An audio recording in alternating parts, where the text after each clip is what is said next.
হিটলারকে আমরা ইতিহাসে পাতায় পড়েছি, সেখানে লেখা ছিল তিনি প্রায় 60 লাখ ইহুদিকে গণহত্যা চালিয়ে মেরে দিয়েছিল।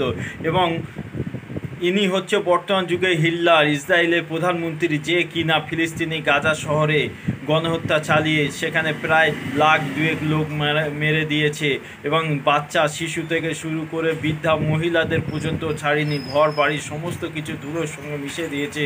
সমগ্র গাজা শহরটিকে একটা ধ্বংসস্তূপে পরিণত করে দিয়েছে। কিভাবে গাজা শহরটিকে ধ্বংসস্তূপে পরিণত করে দিয়েছে দেখুন।